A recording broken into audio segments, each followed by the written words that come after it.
Hi guys, welcome back ಭಾಗ್ಯ Siddesh YouTube channel. ಎಲ್ಲರೂ subscribe ಮಾಡ್ಕೊಳ್ಳಿ. ಎಲ್ಲರೂ ನಮ್ಮ ಸಿಸ್ಟರ್ಗೆ ಸಪೋರ್ಟ್ ಮಾಡಿ.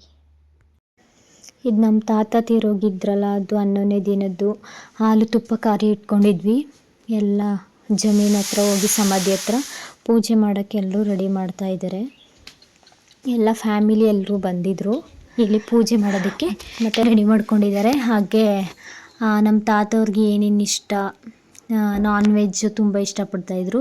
ಅದು ತಿಂಡಿಗಳು ಎಲ್ಲನೂ ಮಾಡಿಕೊಂಡು ತಂದಿದ್ದಾರೆ ಎಡೆ ಮಾಡೋದಕ್ಕೆ ಅಂತ. ಇವಾಗ ಎಲ್ಲರೂ ಎಡೆ ಮಾಡೋಕ್ಕೆ ಸ್ಟಾರ್ಟ್ ಮಾಡ್ತಾರೆ.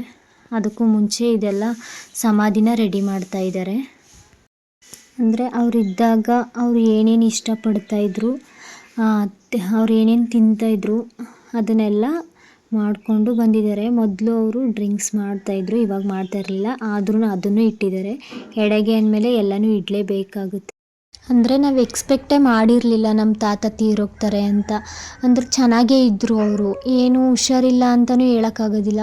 ಚೆನ್ನಾಗೇ ಇಟ್ಕೊಂಡು ಎಲ್ಲರನ್ನೂ ಬಿಟ್ಟು ಹೋಗ್ಬಿಟ್ರಲ್ಲ, ತುಂಬ ಬೇಜಾರಾಗ್ತಾಯಿತ್ತು. ಇವಾಗ ಅವ್ರಿಗೆ ಏನು ಇಷ್ಟ ಅಂತ ಮಾಡಿದ್ದೀವಿ, ಆದರೆ ಅವರೇ ಇಲ್ಲ ಊಟ ಮಾಡೋದಕ್ಕೆ. ಬೇಜಾರಾಗ್ತಾಯಿದೆ ಎಲ್ರಿಗೂ. ತುಂಬ ಅಳ್ತಾಯಿದ್ರು ಎಲ್ಲ. ಚೆನ್ನಾಗೇ ಇದ್ದು ನಮ್ಮ ದೊಡ್ಡಪ್ಪವ್ರ ಮನೆಗೆ ಹೋಗಿ ಪೂಜೆ ಮಾಡಿ ಮುಖ ತೊಳ್ಕೊಂಡು ಊಟ ಮಾಡ್ಕೊಂಡು ಬಂದು ಮಲಗಿದ್ರು ಅಷ್ಟೇ. ಆಮೇಲೆ ವಾಶ್ರೂಮ್ಗೆ ಹೋಗಬೇಕು ಅಂತ ಅಂದ್ಬಿಟ್ಟು ಬಂದು ವಾಶ್ರೂಮ್ಗೆ ಹೋಗಿದ್ದಾರೆ ಅಷ್ಟೇ. ಡೋರ್ ತೆಗ್ದಿದ್ದಾರೆ ಅಷ್ಟೇ. ಆವಾಗಲೇ ಅಲ್ಲೇ ಬಿದ್ದೋಗಿದ್ರು. ಅಷ್ಟರಲ್ಲಿ ಎಲ್ಲ ತೀರೋಗಿದ್ರು. ಎಲ್ಲ ಬಂದು ನೋಡೋಷ್ಟರಲ್ಲಿ ಜೀವನೇ ಹೋಗ್ಬಿಟ್ಟಿತ್ತು.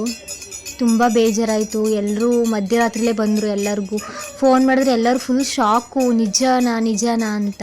ಆದರೆ ಹಿಂದಿನ ದಿನ ನಮ್ಮ ಅಕ್ಕವ್ರು ಊರಿಗೆ ಹೋಗ್ಬೇಕಾದ್ರೆ ಚೆನ್ನಾಗೇ ಮಾತಾಡಿಸ್ಕೊಂಡು ನಗಾಡ್ಕೊಂಡು ಚೆನ್ನಾಗಿ ಕೂತಿದ್ರು. ಇವತ್ತು ನೋಡಿದ್ರೆ ಅವ್ರು ಹೋಗಿದ್ದು ನೈಟ್ಗೆ ಈ ಥರ ಆಗೋಯ್ತು ಅಂತ ಎಲ್ಲ ಫುಲ್ ಶಾಕಲ್ಲಿದ್ದರು. ಎಕ್ಸ್ಪೆಕ್ಟ್ ಮಾಡೇ ಇರಲಿಲ್ಲ ಯಾರೂ ಈ ಥರ ಆಗುತ್ತೆ ಅಂತ. ತುಂಬ ಬೇಜಾರಾಯಿತು. ಎಲ್ಲ ಪೂಜೆ ಎಲ್ಲ ಮಾಡಾಯಿತು. ಇವಾಗ ಎಡೆನೂ ಹಾಕಿದ್ದಾರೆ. ಆಮೇಲೆ ಎಲ್ಲರೂ ಅಲ್ಲೇ ಸ್ವಲ್ಪ ಜನ ಎಡೆ ತಗೊಂಡೋಗಿದ್ವಲ್ಲ, ಅದನ್ನು ಸ್ವಲ್ಪ ಜನ ತಿಂದರು. ಎಲ್ಲರೂ ಏನಾದರೂ ಒಂದೊಂದು ತಿಂಡಿನ ತೊಗೊಂಡು ತಿನ್ಕೊಂಡು ಬರಬೇಕಿತ್ತು. ಅಲ್ಲಿಂದ ಬಂದು ಮನೇಲಿ ಪೂಜೆ ಇತ್ತು. ಅವ್ರನ್ನ ಸ್ವರ್ಗಕ್ಕೆ ಕಳಿಸ್ತಾರೆ ಅಂತಾರಲ್ಲ, ಆ ಥರದ್ದೊಂದು ಪೂಜೆ ಇಟ್ಕೊಂಡಿದ್ರು ಮನೇಲಿ. ಅದೆಲ್ಲ ಪೂಜೆ ಎಲ್ಲ ಮಾಡಿ ಹೂನೆಲ್ಲ ಹಾಕಿ ಪೂಜೆ ಮಾಡಿ ಅವ್ರನ್ನ ಸ್ವರ್ಗಕ್ಕೆ ಕಳಿಸ್ತಿದ್ದೀವಿ ಅಂತ ಎಲ್ಲ ಹೇಳಿ ಪೂಜೆ ಎಲ್ಲ ಮಾಡಿದ್ರು. ಎಲ್ಲ ಚೆನ್ನಾಗಾಯಿತು ಪೂಜೆ ಎಲ್ಲ. ನಮ್ಮದು ತುಂಬ ದೊಡ್ಡ ಕುಟುಂಬ. ನಮ್ಮ ತಾತನಿಗೆ 9 ಜನ ಮಕ್ಕಳು, ಅವ್ರ ಮಕ್ಕಳು, ಅವ್ರಿಗೆ ಮೊಮ್ಮಕ್ಕಳು ಎಲ್ಲರೂ ಬಂದಿದ್ದರು. ತುಂಬ ಜನ ನಮ್ಮ ಕುಟುಂಬದಲ್ಲಿ. ಇದು ನಮ್ಮ ಅಜ್ಜಿಯವರ ಸಮಾಧಿ. ಅವರು ತೀರ್ಕೊಂಡು 13 ವರ್ಷ ಆಯಿತು. ಇವಾಗ ನಮ್ಮ ತಾತನೂ ತೀರ್ಕೊಂಡ್ರು. ಹಾಗಾಗಿ ನಮ್ಮ ಅಜ್ಜಿ ಸಮಾಧಿ ಪಕ್ಕದಲ್ಲೇ ಅವ್ರಿಗೆ ಆಸೆ ಇದ್ದಿದ್ದು ಅಲ್ಲೇ ಹಾಕಬೇಕು ನನ್ನನ್ನು ಅಂತ. ಹಾಗಾಗಿ ಅಲ್ಲೇ ಹಾಕಿದ್ದೀವಿ. ಇದು ಫೇಸ್ಬುಕ್ಕಲ್ಲಿ ಹುಡುಕಿ ಇನ್ಕಲ್ ಇವ್ರನ್ನ ಫೇಸ್ಬುಕ್ಕಲ್ಲಿ ಹುಡುಕಿ ನಂಬರ್ ತಗೊಂಡು ಕಾಲ್ ಮಾಡಿ ಇವ್ರನ್ನ ಕತೆ ಮಾಡೋದಕ್ಕೆ ಅಂತ ಅಂದ್ಬಿಟ್ಟು ಕರ್ಸ್ಕೊಂಡಿದ್ವಿ. ಶ್ರೀ ಕಪನಿಯನವರ ಮಕ್ಕಳು ಮಾಡ್ತಕ್ಕಂಥ ವಿಜ್ಞಾಪನೆಗಳು, ನಮ್ಮ ಪೂಜ್ಯ ತಂದೆಯವರಾಗಿರ್ತಕ್ಕಂಥ ಹಿರಿಯ ಜೀವ ಕಪನಿಯನವರು ದೈವದಿಂದರಾಗಿದ್ದಾರೆ ಅಂತೇಳಿ ತಿಳಿಸಲು ಸಾಧಿಸುತ್ತ ಇದರ ತತ್ಸಂಬಂಧವಾಗಿ ಇವರ ಒಂದು ಸ್ವಗೃಹದಲ್ಲಿ ಬಹುಶಾಂತಿ ಕಾರ್ಯಕ್ರಮವನ್ನು ಹಮ್ಮಿಕೊಂಡಿದ್ದಾರೆ. ಆ ವಿಘ್ನ ವಿನಾಯಕನ ಕುರಿತಾದ ಒಂದು ಗೀತೆಯನ್ನು ಹಾಡ್ತಾ ಕಾರ್ಯಕ್ರಮವನ್ನ ಪ್ರಾರಂಭಿಸೋಣ. ಓ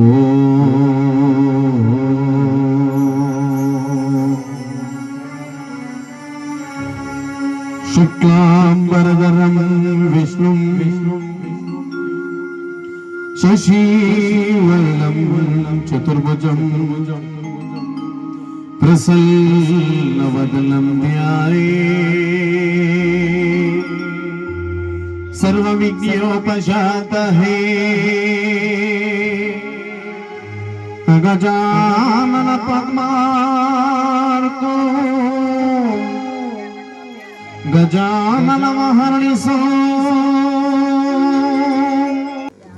ಮಾರ್ನಹಳ್ಳಿ ಗ್ರಾಮ, ಹುಣಸೂರು ತಾಲೂಕು, ಬಿಳಿಕೆರೆ ಹೋಬಳಿ. ಒಂದು ವೇದಿಕೆಯಲ್ಲಿ ಕಪನಿಯನವರ ಆತ್ಮಕ್ಕೆ ಸ್ವರ್ಗ ಪ್ರಾಪ್ತಿಯಾಗಲಿ ಅಂತೇಳಿ ಈ ಒಂದು ಜಾನಪದ ಕಲಾತಂಡ, ಮೈಸೂರು ಹಿನ್ನಕಲ್ ಮಹಾದೇವ ಸ್ವಾಮಿ ಜಾನಪದ ಕಲಾತಂಡದಿಂದ ಒಂದು ಭಕ್ತಿ ಗಾಯನ ಕಾರ್ಯಕ್ರಮ ಹಾಗೂ ಹರಿಕತೆಯನ್ನ ಏರ್ಪಡಿಸಿದ್ದಾರೆ ಅಂತೇಳಿ ಒಂದು ಕಳಕಳೆಯ ಒಂದು ಮನವಿಯನ್ನು ಮಾಡ್ತಾ, ನಮ್ಮ ಹಿರಿಯ ಕಲಾವಿದರಾಗಿರ್ತಕ್ಕಂಥವರು ನಂಜನಗೂಡು ತಾಲೂಕು ಕುರಹಟ್ಟಿ ಗ್ರಾಮದಿಂದ ನಮ್ಮ ಕೀಬೋರ್ಡ್ ವಾದನದಲ್ಲಿ ನಮ್ಮ ಶೇಕಿಂಗ್ ರೇಚಣ್ಣವರು ಅಂತೇಳಿ ನಮ್ಮ ಕಲಾ ತಂಡಕ್ಕೆ ಆಗಮಿಸಿದ್ದಾರೆ. ಹಾಗೆ ಮತ್ತೊಬ್ಬರು ಕಲಾವಿದರಾಗಿ ಟಿ ನರಸೀಪುರ ತಾಲೂಕು ಕಲಿಯೂರು ಗ್ರಾಮದಿಂದ ನಮ್ಮ ಸಹ ಗಾಯಕರಾಗಿ ನಿಮ್ಮೆಲ್ಲರ ಅಧ್ಯಕ್ಷರಾಗಿ ರಾಜವಣ್ಣವರು ಅಂತೇಳಿ ನಮ್ಮ ಕಲಾ ತಂಡಕ್ಕೆ ಆಗಮಿಸಿದ್ದಾರೆ. ಹಾಗೆ ಮತ್ತೊಬ್ಬರು ಕಲಾವಿದರಾಗಿ ನಮ್ಮ ರಿದಮ್ ಪ್ಯಾಡ್ ವಾದಕರಾಗಿ ಶ್ರೀರಾಮಪಟ್ಟಣ ತಾಲೂಕು ಗಂಜಾಂ ಗ್ರಾಮದಿಂದ ನಮ್ಮ ಕರ್ನಾಟಕ ಬ್ರಾಸ್ ಬ್ಯಾಂಡ್ ನ ಮಾಲೀಕರು, ನಮಗೆಲ್ಲರಿಗೂ ಅನ್ನದಾತರು ಮನೋಜ್ ಕುಮಾರ್ ಅಂತೇಳಿ ನಮ್ಮ ಕಲಾ ತಂಡಕ್ಕೆ ಆಗಮಿಸಿದ್ದಾರೆ. ಹಾಗೆ ಮತ್ತೊಬ್ಬರು ಕಲಾವಿದರಾಗಿ ನಮ್ಮ ಹಂಪಾಪುರ ಗ್ರಾಮದಿಂದ ನಮ್ಮ ತಬಲ ವಾದಕರಾಗಿ ನಮ್ಮ ಉಪಾಧ್ಯಕ್ಷರು ಯೋಗೇಶ್ ಕುಮಾರ್ ಅಂತೇಳಿ ನಮ್ಮ ಕಲಾ ತಂಡಕ್ಕೆ ಆಗಮಿಸಿದ್ದಾರೆ. ಹಾಗೆ ಸಹ ಗಾಯಕಿಯಾಗಿ ಈ ನಮ್ಮ ಕಲಾ ತಂಡಕ್ಕೆ ನಮ್ಮ ಯೂಟ್ಯೂಬ್ ಚಾನೆಲ್ ನಲ್ಲಿ ಹಲವಾರು ಗೀತೆಗಳನ್ನ ಹಾಡಿ ಇವರು ವ್ಯೂಸ್ ಮಾಡಿರತಕ್ಕಂತ ಕಲಾವಿದರು ಶ್ರೀಮತಿ ಸವಿತಾ ಅಂತೇಳಿ ನಮ್ಮ ಕಲಾ ತಂಡಕ್ಕೆ ಆಗಮಿಸಿದ್ದಾರೆ.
ನೋಡಿ, ಜ್ಞಾನವುಳ್ಳವರು ಹೇಳ್ತಾರೆ ಮನುಷ್ಯನ ಜನ್ಮ ನೀರಮೇಗಲು ಗುಳ್ಳಿ ಅಂತ ಹೇಳಿ.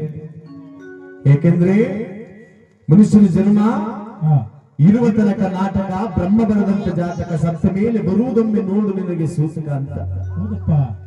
ಹುಟ್ಟಿದ ಮನುಷ್ಯ ನೋಡಿ ಯಾವತ್ತಿಗೂ ಒಂದಲ್ಲ ಒಂದಿನ ಜೀವ ಬಿಟ್ಬಿಟ್ಟು ಹೋಗ್ಬೇಕು. ಜೀವ ಇರ್ತಕ್ಕಂಥ ವಸ್ತು ಯಾವುದೇ ಆದ್ರೂ ಸರಿಯೇ, ನಿಜ. ಮನುಷ್ಯ ಆದ್ರೂ ಸರಿನೇ, ಪ್ರಾಣಿ ಪಕ್ಷಿಗಳಾದ್ರೂ ಸರಿ, ಜೀವರಾಶಿಗಳು ಯಾವ್ದಾದ್ರೂ ಸುಧಾ ಹುಟ್ಟಿದ ಮೇಲೆ ಸಾಯಲೇಬೇಕು ಅಂತ. ನಿಜ. ಜ್ಞಾನಿ ಉಳ್ಳವರು ಹೇಳ್ತಾರೆ ನೋಡಿ, ನೋಡಪ್ಪ ಮನುಷ್ಯ, ನಿನಗಿಂದಿಗೆ 10ರ ಹುಡುಗಾಟ, 20ರ ನಗು, 30ರ ಪ್ರಾಯ, 40ರ ನಟನೆ, 50ರ ಹರಳು, 60ರ ಮರುಳು, 70ರ ಕೂಗು, 80ರ ಬಾಗು, 90ಕ್ಕೆ ನೀನು ಮಾಗು, 100ಕ್ಕೆ ಹೊತ್ಕೊಂಡು ಹೋಗು ಅಂತ. ನಿಜ. ಅಂದ್ರೆ ಆಗಿನ ಕಾಲದಲ್ಲಿ 100 ವರ್ಷ ಬದುಕ್ತಿದ್ರು. ಹೌದಕ್ಕಪ್ಪ. ಈಗಿನ ಕಾಲದಲ್ಲಿ 100 ವರ್ಷ ಬದುಕಕ್ಕಂದಪ್ಪ ಹೋಯ್ತು. ನಮ್ ಕಪ್ಪನಯ್ಯನವ್ರು ಬದುಕಿದ್ರು. ಏನಕ್ಕೆ ಬದುಕಿದ್ರು ಅಂದ್ರೆ ಆಗಿನ ಕಾಲದಲ್ಲಿ ಒತ್ತಂತೆ ಎದ್ದು ಗದ್ದೆ ಕೆಲಸ, ಜಮೀನಿ ಕೆಲಸ, ರಾಗಿ ಹಿಟ್ಟು, ಜೋಳದ ಹಿಟ್ಟು, ಮೊಸರು, ಮಜ್ಜಿಗೆ ಅಂತ ತಿಂತಿದ್ರು. ದೇಹಕ್ಕೆ ಶಕ್ತಿ ಬರ್ತಿತ್ತು. ಹೌದಪ್ಪ. ಆಮೇಲೆ ಸೌದೆ ಒಲೆಯಲ್ಲಿ ಬೇಯಿಸ್ಕೊಂಡು ತಿಂತಿದ್ರು. ನಿಜ. ನ್ಯಾಚುರಲ್ ಫುಡ್ ಅಂದ್ಬಿಟ್ಟು. ಹೌದು. ಈಗಿನ ಕಾಲದಲ್ಲಿ ಹೆಂಗಾಗ್ಬಿಟ್ಟಿದೆ ಅಂದ್ರೆ ಈ ಆಳಮನೆ ನಿಕ್ಕರು ಅಂತೀನಿ, ಕುಕ್ಕರ್ ಬಂದ್ಬಿಟ್ಟು ಕೆಟ್ಟೋಗದೆ ಕೆಲಸ. ಏನ್ ಕುಕ್ಕರ್ ಅಲ್ಲಿ ಕೂಗಿಸ್ತಾನೆ ಅಂದ್ರೆ ಅನ್ನ ರೆಡಿ, ಸಾಂಬಾರ್ ರೆಡಿ, ಎಲ್ಲ ರೆಡಿ ಆಗೋಯ್ತದೆ. ಹೌದು. ಸಂಡೆ ಮೇಲೆ ಬೇರೆ ಗೋಬಿ ಮಂಚೂರಿ ತಿನ್ನಕ್ ಹೋಯ್ತಾರೆ. ಗೋಬಿ ಮಂಚೂರಿ ಏನ್ ಗೋಬಿ ಮಂಚೂರಿ ತಿಂದ್ರೆ 100 ವರ್ಷ ಬದುಕಕ್ಕಂದಪ್ಪ ಹೋಯ್ತು. ಮನುಷ್ಯನ ಜನ್ಮ ಹೆಂಗಾಗದೆ ಅಂದ್ರೆ ಈಗ 30 ವರ್ಷಕ್ಕೆ BP, 40 ವರ್ಷಕ್ಕೆ ಶುಗರು, 50 ವರ್ಷಕ್ಕೆ ಡಮರನ್ ಆಗ ಕುಂತದ್ದು. ಅದ್ರಲ್ಲಿ 50 ವರ್ಷನೂ ಬರೋದ್ ಕಾಣಿ ಈಗಿನ ಫುಡ್ ತಿಂತಾ ಇದ್ರೆ ನಾವು. ನಿಜಕ್ಕಪ್ಪ, ಈಗಿದ್ದವ್ರು ಇನ್ನೊಂದ್ಸರಿ ಇರಲ್ಲ. ಅಂದ್ರೆ ತಿಳ್ಕೋಬೇಕು ನಾವು ಇಲ್ಲಿ ಯಾವ್ದು ನಮಗೆ ಶಾಶ್ವತವಲ್ಲ. ಹೌದು ಬರುವಾಗ ಬೆತ್ತಲೆ ಹೋಗುವಾಗ ಬೆತ್ತಲೆ, ಬಂದು ಹೋಗುವುದರ ನಡುವೆ ಬರೀ ಕತ್ತಲೆ ಜೀವನ ಮನುಷ್ಯನ ಜನ್ಮ ಅಂತ. ನಿಜ. ಯಾಕಂದ್ರೆ ಬರುವಾಗ್ಲೂ ನಾವೇನು ತರಲ್ಲ, ಹೌದಪ್ಪ. ಸತ್ ಮೇಲೂ ಸುಧಾ ನಾವ್ ಏನು ಹೊತ್ಕೊಂಡು ಹೋಗಲ್ಲ. ಹೌದು. ಮನುಷ್ಯನ ಜನ್ಮ ಹೆಂಗೆ ಅಂದ್ರೆ ಹಾ, ನೀರ ಮೇಗಲ ಗುಳ್ಳೆ ಇದ್ದಂಗೆ. ಯಾವ ಕ್ಷಣದಲ್ಲಿ ಬೇಕಾದ್ರೆ ಹೊಡೆದೋಗ್ಬೋದು. ಹುಟ್ಟುಗೊಂದು ಕಾರಣವಾದ್ರೆ ಸಾವುಗೊಂದು ಕಾರಣ. ನಿಜ. ಹಂಗೆ ಮನುಷ್ಯನ ಜನ್ಮ ಇರುವ ತನಕ ನಾಟಕ ಬಾಳುವಂತೆ. ಹೌದು. ಎಲ್ಲರನ್ನ ಹಾಗಿರ್ತಕ್ಕಂಥ ಹಿರಿಯ ಜೀವ ಕಪನಯ್ಯನವರ ಆತ್ಮಕ್ಕೆ ಸ್ವರ್ಗ ಪ್ರಾಪ್ತಿಯಾಗಲಿ ಅಂತೇಳಿ ಇವರೆಲ್ಲ ನಮ್ಮ ಸಿಸ್ಟರ್ಸ್, ನಮ್ಮ ದೊಡ್ಡಪ್ಪನ ಮಕ್ಕಳು. ಕತೆ ನೋಡೋದಕ್ಕೆ ಅಂತ ಎಲ್ಲರೂ ಬಂದು ಕೂತಿದ್ದಾರೆ. ನೈಟ್ ಫುಲ್ಲು ಮಲ್ಗೆ ಇರಲಿಲ್ಲ ಯಾರೂ. ಬೆಳಿಗ್ಗೆ 4:15 ತನಕನೂ ಎಚ್ಚರಾಗಿದ್ದರು. ಮಕ್ಕಳು ಕೂಡ ಮಲಗಿರಲಿಲ್ಲ, ಅಷ್ಟು ಚೆನ್ನಾಗಿ ಕತೆನ ಮಾಡಿದ್ರು. ಮಧ್ಯದಲ್ಲಿ ನಿದ್ದೆ ಬರಬಾರ್ದು ಅಂತ ಕಾಮಿಡಿ ಎಲ್ಲನೂ ಮಾಡಿಕೊಂಡು ಸಾಂಗ್ ಹೇಳ್ಕೊಂಡು ಚೆನ್ನಾಗಿ ಮಾಡಿಕೊಟ್ರು ಕತೆ.